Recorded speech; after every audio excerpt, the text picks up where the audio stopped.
to? Eh lahat naman sila mga kababayan eh, no? 'Di ba?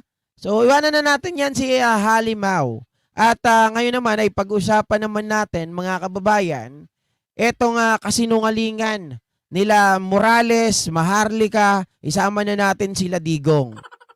'Di ba kanina ay ipinakita po natin yung video ni Kabenji Contreras na kung saan po nahuli video, nahuli cam, etong si Morales na pumapalakpak, ngumingisi-ngisi habang nagsasalita itong si Digong.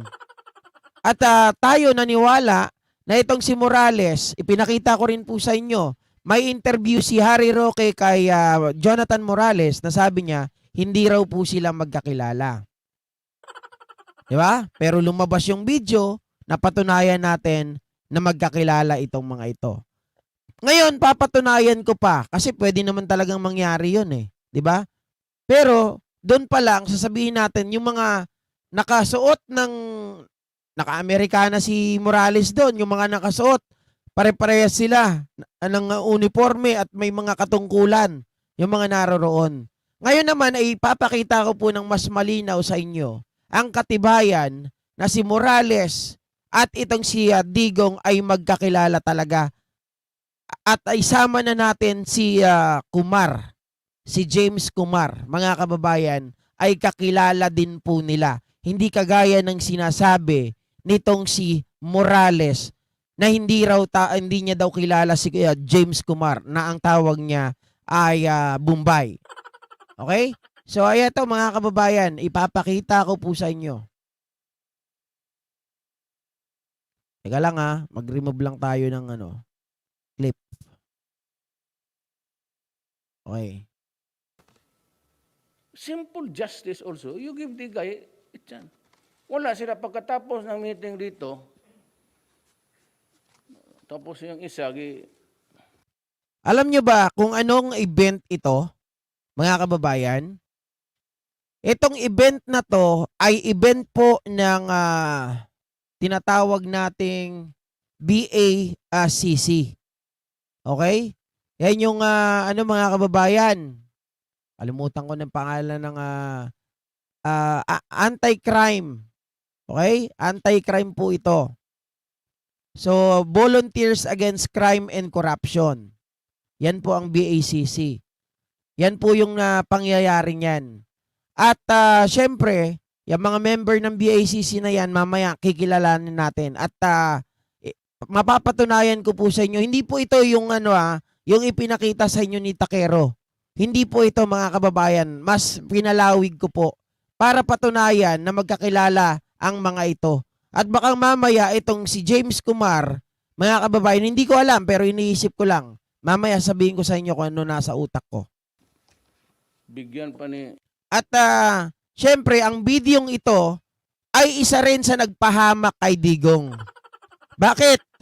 Dahil sa bidyong ito at kalibugan ni Digong, mga kababayan, sa kanyang pagpapatawa na hindi naman siya kalbo, ay nahuli at nalantad ang tunay at kumbaga pagkakakilanlan o sabihin natin yung pagkakakonek-konekta nila nitong si Jonathan Morales. Maghambog na bigyan ng rosary ni Pope. So si Pope naman, O ang binabanggit niya dito ay yung Pope, mga kababayan, binabastos niya. Bigyan daw ng kopya ng video ni Leila de Lima. Bakit, mga kababayan? Para daw masuka. Para daw hindi na siya matuloy sa kanyang pagpo-pope. Umalis na siya. Kasi pag nakita daw ng pare yung video ni de Lima, mandidiri. Yun ang sinasabi ni Digong dito. Yun ang ginagawa niyang pagpapatawa. Kaya, sabi ko, hanapan mo nga ako ng video nung pagkita ko kay Pope. No, ayan ang... magtingin pa si Pope, baka pag-alis pa pagka-Pope yan. Potang ina, sobra na to. Hindi na tayo I am just human.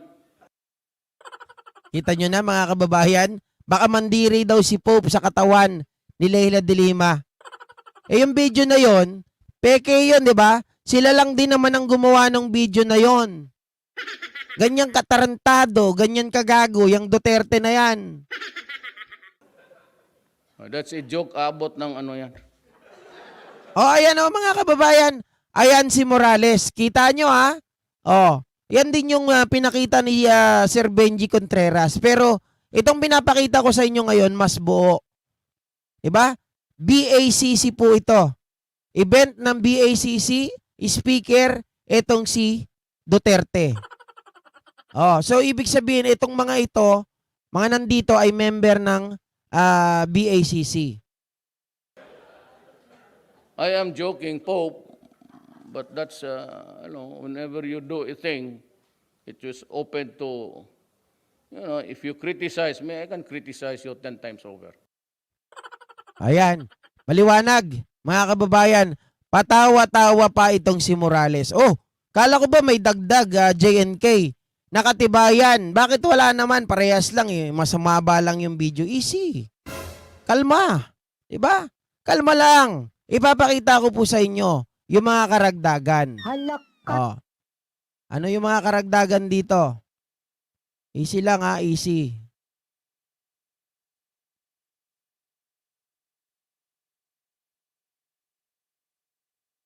Oops! Aba, si Roque ulit lumabas. Pero hindi yan. Siyempre hindi yan si Roque, mga kababayan.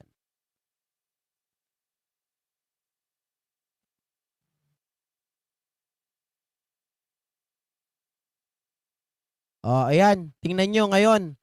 Kilala nyo ba ito, mga kababayan? Kilala nyo itong babae na to na nasa left nyo? Pag kayo ay nakaharap sa monitor, nasa left nyo. Si Joan Quintas o Joan Bondok. Ito, si late Martin Dino. Tama ba ako, mga kababayan? Late Martin Dino ng DILG. Diba? Tatay ng asawa ni Aisa Sigera. Ayat, ito, siya yan. Tapos, ito si Jimenez. Ito yung chairman ng BACC. Ito si Morales. Wait lang, dun po tayo. Ito si Morales, mga kababayan. So, sa tingin nyo ba, na itong si Martin Dino, na tuta, hindi naman tuta, sabihin natin bata, ni Morales, ay ni Duterte, ay hindi sila kakilala ni Morales? Ayan kasama mismo sa mga picture, sila ay mga member po ng BACC, ng Volunteers Against Crime and Corruption. Bakit? Yan lang naman nakatibayan mo sige, dagdagan natin. Diba? Dagdagan natin. Ayan. Diba? Ibang side lang yan eh.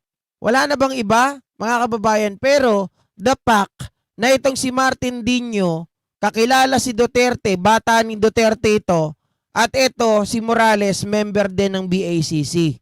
Diba? At syempre, hindi lang dyan nagtatapos ang lahat. Yung tinatawag nila na James Kumar, ito, na member din na bilang secretary ng BACC, mga kababayan, imposibleng hindi nila kakilala. Bakit? Ito, magkakasama sila Sino yun nandito? Joan Bondok, Duterte, James Jimenez, Martin Dino, James Kumar, nasa dulo. Ito, pangalawa sa dulo, mga kababayan. 'Di ba? So sila magkakasama. So I just feel, ngayon ko lang na ewan ko kung tama ako rito, na itong si James Kumar, mga kababayan, maaaring yung sinasabi ni Morales na si James Kumar daw ay nag-aalok sa kanya, maaaring totoo. Na nag-aalok sa kanya, pero palalabasin, mga kababayan, na iyon ay utos ni First Lady Lisa Marcos. Pero ang totoo, mga kababayan, magkakakilala sila. 'Di ba? Magkakilala sila as member ng BACC. O wala naman dyan si wala naman dyan si Kalbo Mga kababayan, oo, wala si Kalbo kasi ito, mga officer, 'di ba? Mga officer. Pero ayan, makikita po natin, si Martin Dino, James Jimenez, James Kumar, wala pa rin si Kalbo. Kasi ito halos mga officer 'yan. 'Di ba? Ano pa?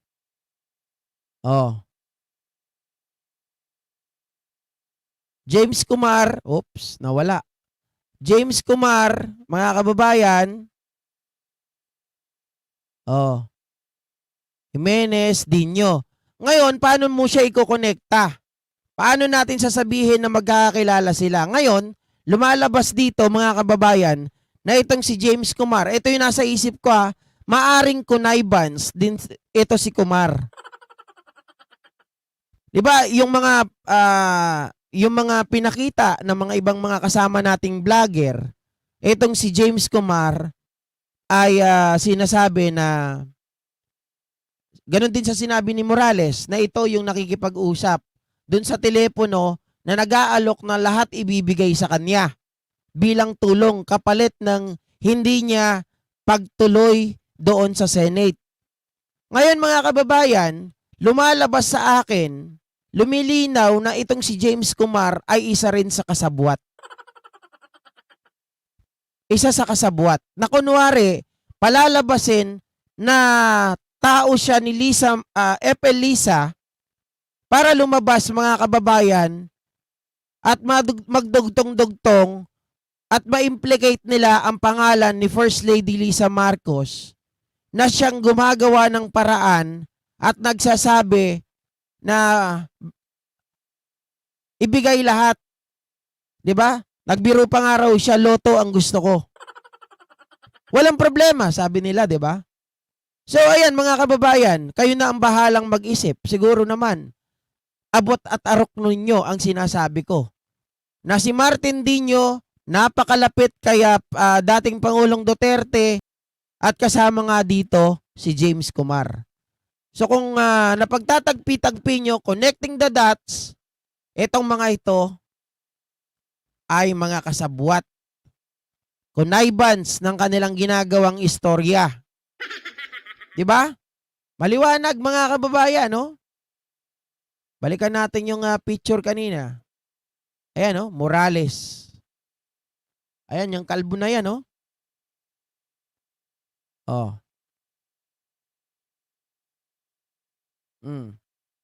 'Di ba?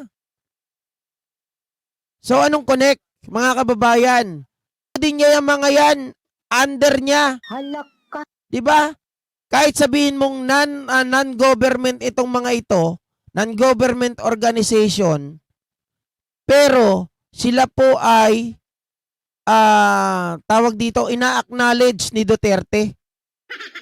'Di ba? Pinatawag pa sila sa Malacanang yung mga officers. Halaka. Kilala. Kaya nga naging DILG secretary pa itong si Martin Dino. Nagets nyo po mga kababayan? Kita? Nagiging malinaw na ba sa inyo? Doon na yun napupunta sa lahat. So ewan ko kung agree kayo sa akin na si James Kumar ay isa sa mga pieces nila para mabuo yung kwento na si FL Lisa ang nag-uutos sa kanya. 'Di ba? Pero sa palagay ko mga kababayan, ginagamit lang din nila o kasabwat talaga nila si James Kumar para sirain si Pangulong Bongbong Marcos kasama na si FL Lisa. Tao ni Duterte mga kababayan. Tao ni Duterte yan, pati yan si Kumar. Hindi yan tao ni FL Lisa. Diba? Kung sila man ay nanggaling pa kay Arroyo, pero hindi naging tao ni FL Lisa. Yung mga picture na pinapakalat ng mga DD sheets, normal yun.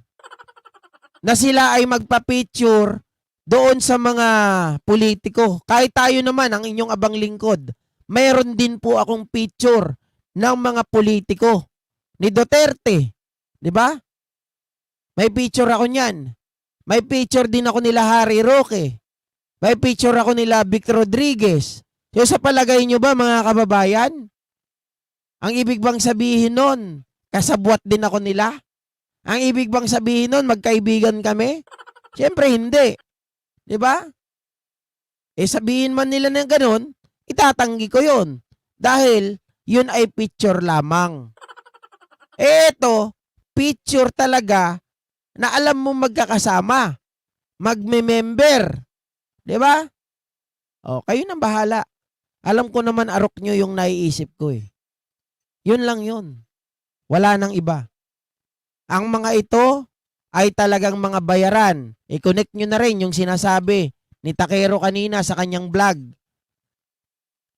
Na itong si Morales, mga kababayan, ay kasama doon sa libro na isinulat ni Gloria na bayaran. 'Di ba? Bayaran para manira ng tao, kasangkapan sa paninira. So ayan na 'yon. So nagpapagamit talaga sa politiko si Morales. Okay? Ayan, maliwanag. Hindi ko iaalis sa inyong harapan, bahala na kayo. Ipaabot nyo sa ibang mga vlogger, okay lang yan. Kababayan. Desiree Biros, isa lang ang hangarin nila dyan, pabagsakin ang gobyerno, ang Marcos admin. At Eduardo Porlahe, naloko na. At 2 oras na imbag nga rabi idol, na imbag nga rabi ang mga utak talaga ng mga DD shits parang marathon. Bakit naman? Bakit naman parang marathon? Sunny Joy Agkawili, when sis kayat ko kasjay para inisin ang mga basher. Okay yan. Okay yan. 'Di ba? Kaso wala pa naman tayong ganun ngayon eh. Kokonti pa lang yung basher natin. Ma'am Lizelle Tanaka, gusto lang sirain ang pangalan ni First Lady. Correct, mga kababayan. At Trexie Villa 11, exactly, sasabihin na naman na si F. Lisa ang nagbayad na naman na patahimikin kong. At Lizelle Tanaka ulit, mga walang hiya talaga. Kita nyo? Napaikot din tayo actually. May mga napanood ako ng mga vlogger, pinagtanggol pa nila si James Kumar. 'Di ba? Pero ngayon, lumalabas sa atin na si James Kumar ay isa rin, mga kababayan, sa mga bata ni Digong. Isa rin sa mga tao ni Digong. 'Di ba? Kung hindi man, baka bata rin ni Gloria. Oh, kayo na bahala. Sally Rivera, tama ka Sir JNK. Baka si Sara Mau at Digong ang nag-uutos pero si BBM at FL ang pinagbibintangan. Kasama yan, normal yan mga kababayan. Alam naman natin yan eh. 'Di ba? They wanted to unseat our President Bongbong Marcos Jr. Gusto nilang marash ang mga bagay-bagay dahil ICC is waving. ICC is coming. What the fuck? That's the only thing, mga kababayan, that could at least save their ass. 'Di ba? Yan lang 'yun. Pag nakaupo sila bilang presidente, ang mga Duterte, save na ang kanilang mga ass sa ICC. Again, ang gagawa po at ang susulat ng history is the victors. Kung sila ang mananalo, syempre, pwede na nilang baliktarin ang lahat. Pwede na nilang sipain ng ICC pag pumasok dito. Norberti Susan, grabe na rin itong si Glenn Chong. At Ma'am Melba de la Cruz Bisaya, good morning kago from Canada. At mga walang respeto sa gobyerno, may pinag-aralan pa ba sila? Buti pa nga walang pinag-aralan, marunong rumispeto. At sabi naman ni Rafael Magpili Olivar, ang mga kampon ng fentanyl, bakit si Duterte hindi nila paimbestigahan? Palapit na ang ICC. Takot na nga po sila eh. Pasok, ICC. 2 oras. Sakpay lang agbalin nga basher yun. Apay agbasher ka ngay. Kaya pala sabi ni Bato, kilalang kilala niya si Kumar kasi kasamahan din nilang ng mga Duterte. Sana sama-sama silang makukulong pagdating ng ICC. 'Di ba, mga kababayan? Ayan. Kayo na po ang magsabi. Kayo na po ang magpaliwanag sa inyong mga isipan. Binigyan ko na pa kayo ng idea. Magkakasama sila sa BACC. BACC ay ginawa, non-government organization ito, pero ito ay nabuo nung panahon ni Digong. Ang mga member ay kakilala po ni Digong. Isa na nga dito, lalong-lalo na itong si Martin Dino. Sorry, former secretary, kasi patay na po ito. 'Di ba? Patay na po ito si Martin Dino. Pero yung circle, mga kababayan, that it is impossible na makapasok sa isang press conference itong si Morales. 'Di ba? Kung hindi po siya kasama dito sa BACC. BACC ang lahat ng kanilang guests nung nagsasalita tungkol sa pagpapakita daw ng video ni Dilima sa pastor. O sa Pope. Pope pa yun o Bishop. 'Di ba? Para daw magbago, para daw mandiri at lumabas na doon sa kumbento. Sabi ni May Sibuk, Morales. At sabi naman ni Norberte Susan, sabi nila walang ginagawa ni PBBM, bulag ba sila? Si BP magaling ba? Simple question, di pa masagot, puro no comment. Kahit meron pang isa, hindi lang yung ito katok. Pati doon sa mga kababayan, may tinanong sa kanya, tungkol ata sa kuryente yun 'Di ba? Tungkol sa kuryente. Pinasa niya doon sa kanyang sekretary. Nag-time out pa ang gaga. 'Di ba? 2 oras awanin. Kukuyakuyik ni Dutae. Idol, agparigat vlogger. Kakatangol kay Dutae. Ay nako, mga kababayan. 'Di ba? Okay. So ayan maliwanag na, baka mamaya malabo pa. Pag malabo pa, sabihin nyo sa akin, papaliwanagin ko to. Yung picture lang ang papaliwanagin ko. 'Di ba? Ayan para baka yan lang yung nakikita nyo Ayan, yung mga member ng BACC, ayan, pinatawag ni Duterte. Ay, kasama pala si Coco. Sorry naman, Coco. James Kumar. Okay. Nandyan din nga si Topacio Di ko na pinakita.